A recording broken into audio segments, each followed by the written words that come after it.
Para início de conversa, localiza aí Europa, século XVI. Oi pessoal, tudo bem com vocês? Eu sou a Kelly, professora de História, e hoje é a nossa segunda aula sobre Reforma Protestante.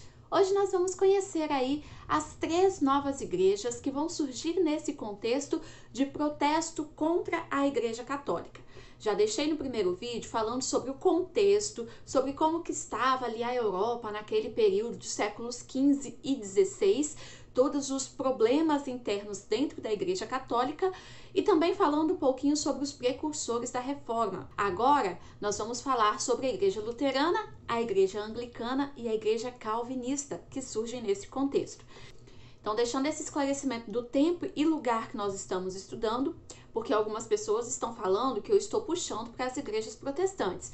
Mas se nós formos avaliar o contexto, não tem como puxar para o outro lado. Primeiro, falando sobre a igreja luterana. Por quê? Porque é a primeira igreja protestante que surge. Ela vai surgir com base nos ensinamentos de Martinho Lutero, que em 1517 começa a se sentir revoltado contra a situação da Igreja Católica e começam os primeiros protestos.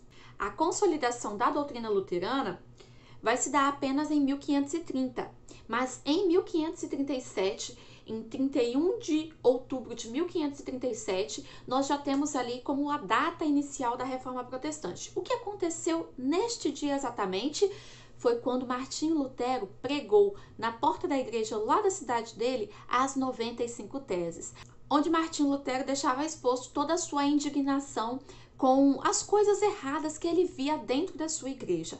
Primeiro, quem foi Martinho Lutero? Aos 18 anos, Martinho Lutero entrou na faculdade de Direito, incentivado ali pela sua família, que apesar de pobre, incentivava muito ele a estudar, mas ele tinha algo dentro dele que deixava ele curioso em relação à Bíblia e ele não concordava com muitas coisas que ele via ali dentro da igreja que ele frequentava e mesmo contrariando a família dele, ele largou a faculdade de Direito e ingressou na faculdade de Teologia. Aos 29 anos, ele já era um doutor em Teologia. Ele começou a ler a Bíblia e ele começou a ficar inconformado com as coisas que ele via a igreja fazendo e que não estavam registradas na Bíblia ou que estavam registradas de forma totalmente diferente.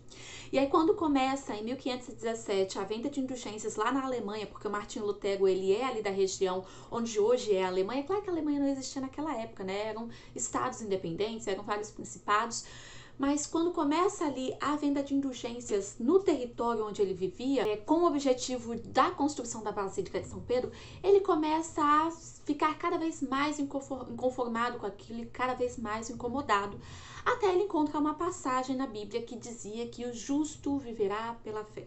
A partir do estudo desse versículo bíblico lá de Romanos, né, livro de Romanos 1, verso 17, ele começa a ficar muito intrigado e ele começa um movimento de questionamentos à Igreja Católica e principalmente questionamentos à venda de indulgências. O principal ponto de protesto de Martinho Lutero, das 95 teses, das novas ideias que ele está expondo, é contra a venda de indulgências. As 95 teses, elas fazem muitas críticas à Igreja Católica, à composição do clero, à organização do clero e principalmente à riqueza do Papa, a riqueza do alto clero e mesmo apesar dessa riqueza, a exploração que o alto clero fazia em cima dos fiéis. Vou só deixar aqui para vocês um exemplo, a tese 75, vamos ler juntos? A opinião de que as indulgências papais são tão eficazes a ponto de poderem absolver um homem é loucura. Olha só, aqui ele está dizendo que, cara, acorda, abre o olho, essa ideia de que indulgência vai absolver o seu pecado, isso é loucura. E veja, são 95 teses falando sobre isso. Presta atenção no que ele fala na tese 86. Porque o Papa, cuja fortuna hoje é maior do que a dos ricos crassos, os romanos ricos, não constrói com o seu próprio dinheiro, ao menos esta uma Basílica de São Pedro, em vez de fazê-lo com o dinheiro dos pobres fiéis? Aqui, meus amores, ele tá falando assim, o Papa é rico pra caramba. Por que ele não pega o dinheiro dele e doa pra construir a Basílica? O ponto principal que vai despertar a visão dele para essa questão da fé é justamente a cobrança das boas obras que a igreja pedia principalmente ali na venda das indulgências, na compra das indulgências, que foi um meio que a Igreja Católica encontrou para arrecadar mais dinheiro ali com a venda de indulgências, com a venda de falsas relíquias, e Martinho Lutero critica tudo isso nas 95 teses. A partir da divulgação das 95 teses, Martinho Lutero começa a ser perseguido pela Igreja Católica, ele é excomungado, ele é considerado herege, e aí veio até muitas vezes os alunos me perguntam, mas por que a Igreja não queimou Martinho Lutero na fogueira, como fez com o John Hus, por exemplo, lá na República Tcheca? Primeira coisa, porque ele tinha apoio dos príncipes, de alguns príncipes ali da região da Alemanha, inclusive o príncipe Frederico III da Saxônia vai escondê-lo em seu castelo por muito tempo, e escondido ali no castelo desse príncipe, Martinho Lutero vai traduzir a Bíblia para o alemão, vai redigir as doutrinas da nova igreja que ele está criando, né? Então, primeira coisa, ele teve apoio dos príncipes. E por que os príncipes apoiaram Martinho Lutero? Porque eles estavam, de olho nas riquezas da Igreja Católica dentro do seu território, dentro ali do seu principado. Lembrando que neste período a Igreja Católica era a dona das maiores terras, a que tinha maior número de propriedades dentro da Europa. Então, quando um príncipe ia contra a Igreja Católica, apoiava uma reforma protestante, na verdade, ele tinha ali, a partir dali, ele tinha o direito de se apropriar dessas riquezas que pertenciam à Igreja Católica. Segunda coisa, se mata Martinho Lutero ali, quando as ideias dele estão fervendo, estão ganhando fama, certamente ele ia se tornar um mártir até mais famoso, mais importante do que o John Hus foi na República Tcheca.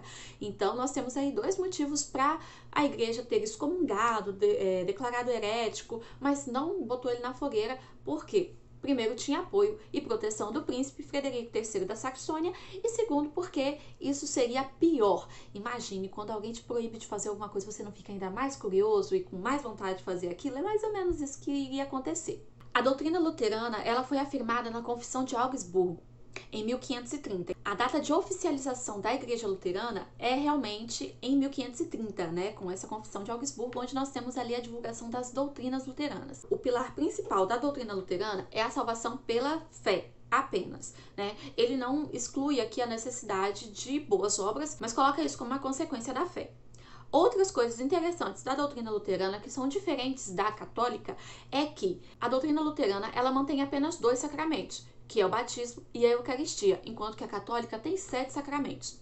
Outra coisa, o Lutero, ele tira aquela questão do celibato, e a partir de então qualquer membro da nova igreja luterana pode se casar. Inclusive o próprio Lutero, ele se casa, né, com uma ex-freira que também se converte. Martinho Lutero coloca a Bíblia como a única fonte realmente confiável de informações divinas, de revelações divinas, e defende que qualquer pessoa pode estudar a Bíblia sem precisar da intermediação dos sacerdotes, que era outra coisa que a Igreja Católica dizia, que apenas membros do clero podiam ler e estudar a Bíblia e que tinham capacidade para o entendimento da Bíblia. E outra coisa que Martinho Lutero joga por terra é a questão do culto aos santos e à Virgem Maria. A partir de então, ele tira a questão da adoração aos santos, tanto que dentro das igrejas luteranas hoje nós não encontramos nem o Jesus na cruz, né? Geralmente é a cruz ali limpa, né?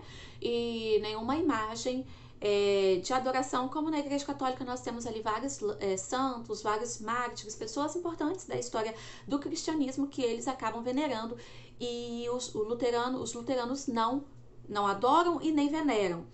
E por fim, Lutero questiona a infalibilidade do Papa, que a Igreja Católica, claro, dizia que a palavra do Papa era suprema, o Papa falou, tá falado, é Deus no céu, Papa na terra, e o Martinho Lutero, ele quebra essa infalibilidade, diz que o Papa é uma pessoa normal, uma pessoa comum. No Brasil hoje, o luteranismo ele está bastante difundido, principalmente pela imigração alemã, que se deu ali no século XIX.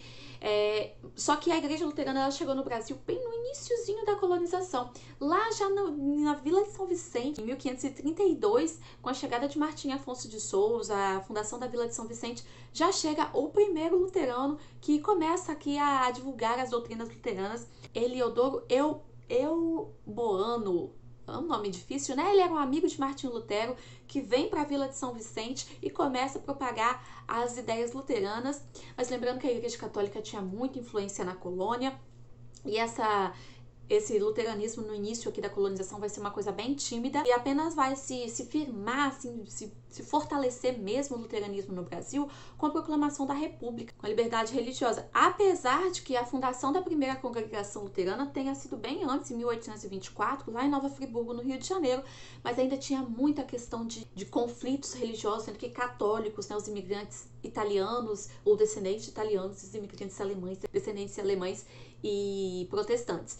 Hoje nós temos aqui um número muito grande de luteranos, cerca de 77 milhões de brasileiros se declaram luteranos e temos duas principais vertentes, a Igreja de Confissão Luterana e a Igreja Evangélica Luterana, as duas vertentes com sede lá em Porto Alegre. Inclusive a região sul, exatamente por ter sido colonizada por um número muito maior de alemães, é onde hoje tem o maior número de luteranos também.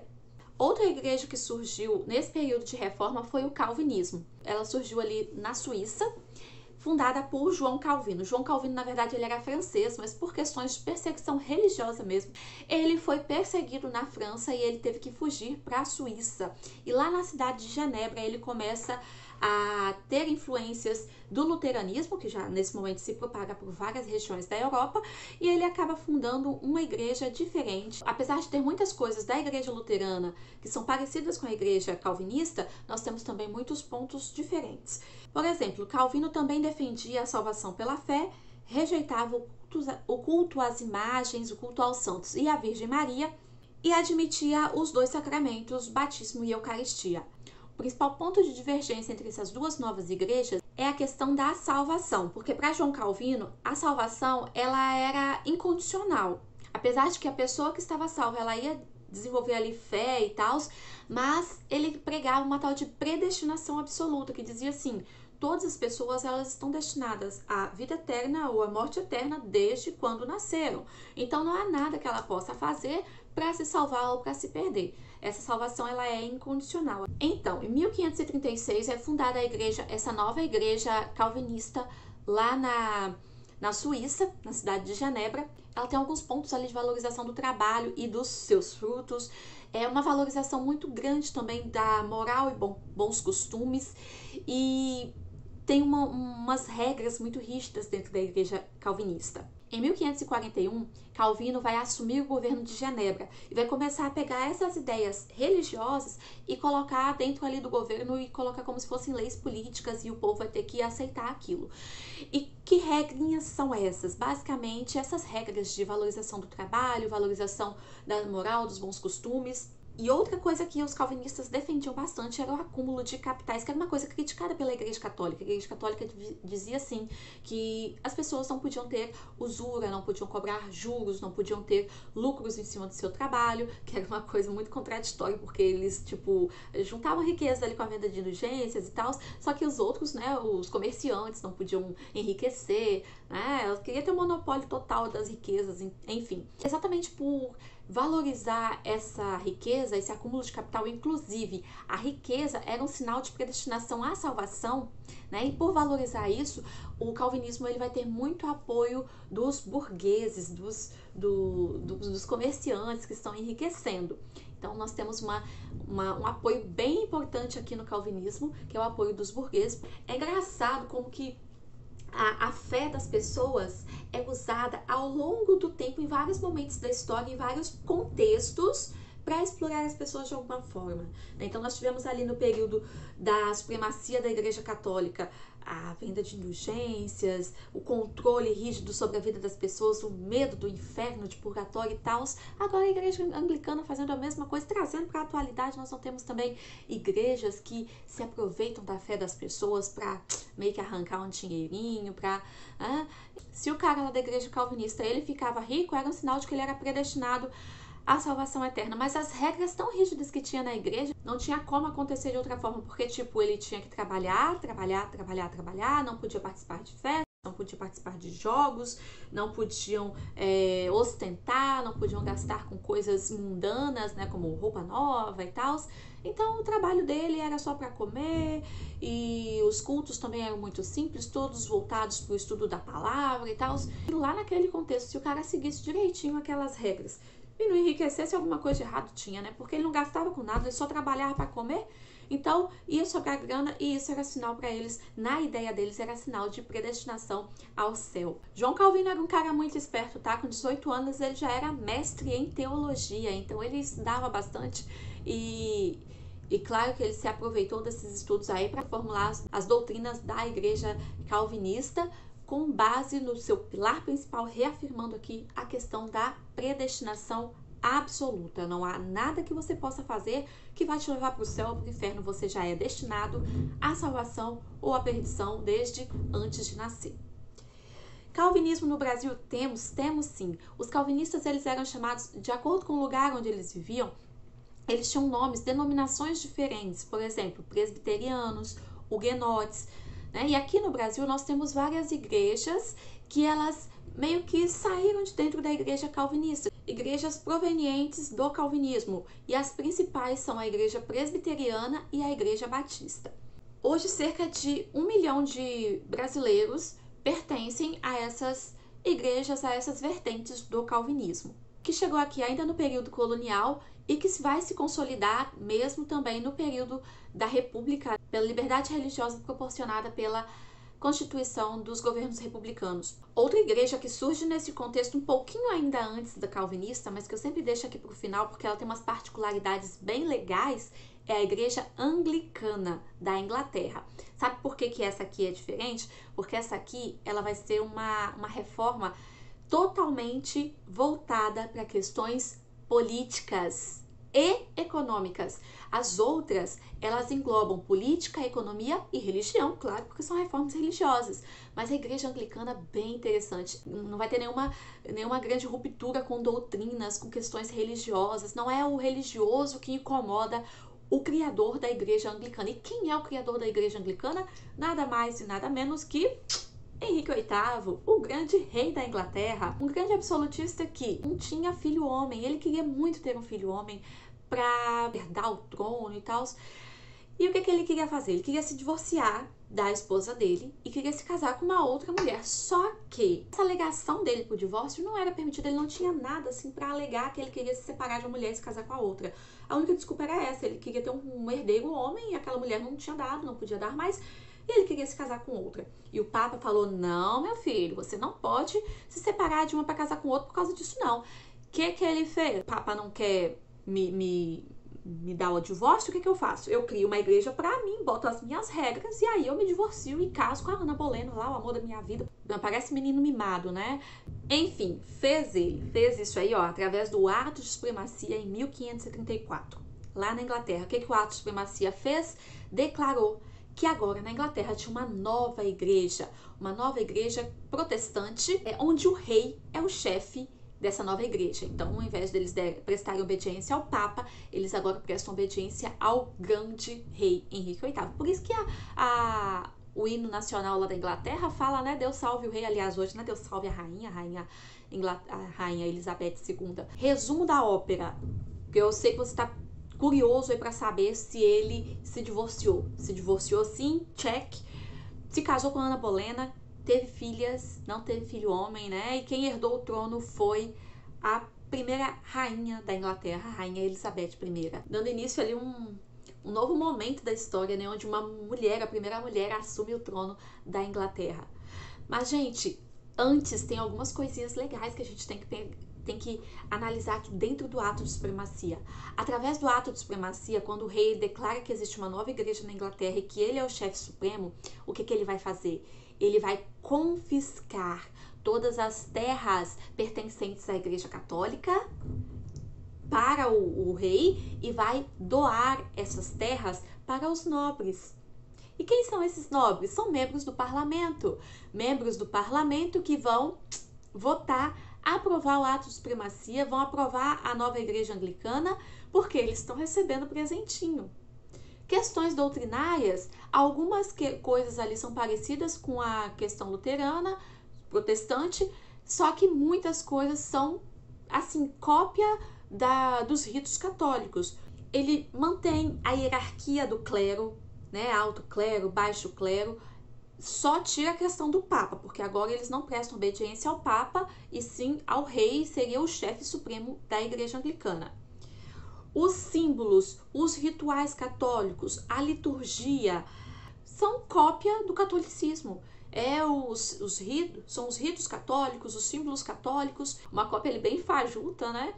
O que diferencia a doutrina é a questão da salvação, que eles também consideram a salvação pela fé somente e não, como a Igreja Católica dizia, né, fé e boas obras. E eles também adotaram o inglês para o sermão, para os cultos e também para a Bíblia, porque é uma outra coisa bem característica dos protestantes, que é o uso da língua vernácula. Então, os luteranos, eles vão adotar a língua alemã para os seus cultos e para a sua Bíblia, e os anglicanos, eles vão adotar a língua inglesa. E também apenas os dois sacramentos, batismo e eucaristia, como a Igreja Luterana e a Igreja Calvinista. As primeiras capelas calvinistas, elas vão ser fundadas no Brasil no século XIX, quando vem a família real portuguesa para o Brasil.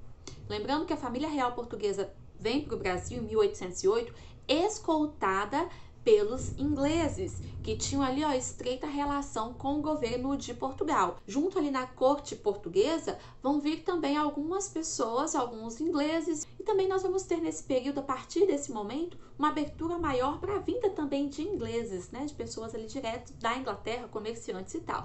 Hoje nós temos no Brasil mais ou menos cerca de 20.000 pessoas que se declaram membros da Igreja Anglicana, seguidores da igreja, que tem a Rainha Elizabeth II como a sua chefe suprema. Só para concluir o vídeo, vou deixar aqui para vocês, observem este mapa. A Reforma Protestante na Europa. Nele nós percebemos áreas dominadas pelos luteranos, estes pontinhos verdes, áreas dominadas pelos anglicanos, o rosinha ali na Inglaterra, porque a igreja anglicana ela surge e se restringe à Inglaterra, e também áreas de influência calvinista, aí temos vários pontinhos na região onde hoje é França, Suíça, Escócia. E essa parte amarela são os territórios de influência católica. Observem, ainda nós temos uma grande influência católica, mas de pouco a pouco as igrejas protestantes estão tomando o território europeu. E aí, você acha que a Igreja Católica vai deixar isso baixo? Vai deixar por isso mesmo? Você quer saber o que acontece a partir de então? Então, vem comigo, se inscreve no canal, ativa o sininho, ativa as notificações, porque em breve eu vou estar postando aqui o terceiro vídeo, onde nós vamos ver a reação da Igreja Católica, a contra-reforma. Como que a Igreja Católica vai se portar com esse avanço do protestantismo na Europa e o domínio desses fiéis que antes eram católicos e agora passam a declarar-se protestantes. Não se esquece de dar like no vídeo se você gostou, compartilha com os amigos, chama mais pessoas para vir estudar história com a gente e fica aqui comigo, que em breve eu volto com a terceira parte deste tema. Tchau e até a próxima!